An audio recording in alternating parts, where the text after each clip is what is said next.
Hey, Pete. Oh, hey, Val. How's it going? You know what? I'm having a really bad day. What happened? See, what Val's saying when she says, what happened is, tell me a story. And that's actually what this season of Pixar in a Box is all about. To make a movie here at Pixar takes years, but it all starts with a story.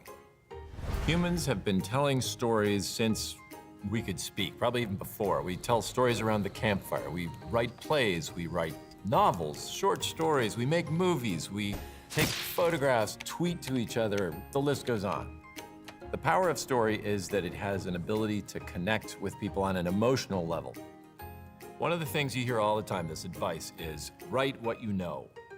Now, as a kid, I was like, I don't want to write about suburban Minnesota. That's boring. I want to write about explosions and monsters and car chases.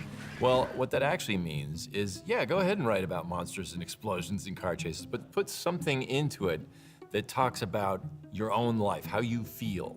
Do you feel scared? Do you feel alone? Something from your own life will make that story come alive and not just be a boring car chase. When I started directing Monsters Incorporated, the way I would pitch it is, it's about a monster who scares kids for a living. That's his job. He clocks in, he clocks out, he eats donuts and talks about union dues, and we thought that was a pretty funny idea. And sure enough, when I would tell it to people, they would smile. But when we told the story as a film, people started getting bored and restless, and they're like, I don't understand what this movie is about. Well, what I finally figured out was that it's actually not about a monster who scares kids. It's about a man becoming a father. And that was what was happening to me. So why write about what you know? Well, it's because probably what happened to you made you feel some particular way. And what you're trying to do really when you tell a story is to get the audience to have that same feeling. One of the big revelations for me telling stories is how much work they are, really.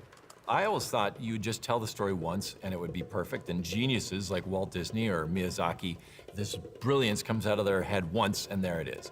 Well, the truth is, our stories don't always come out exactly perfectly the first time, or the second time, or the third time, or the fourth time, up to the 30th time. And so you keep going again and again and again, and only after retelling the story many, many times does it really sparkle.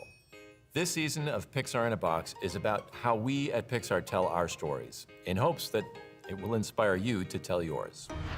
But seriously, what happened? Oh, so the first thing, I get to my desk, right? It's 8 o'clock in the morning.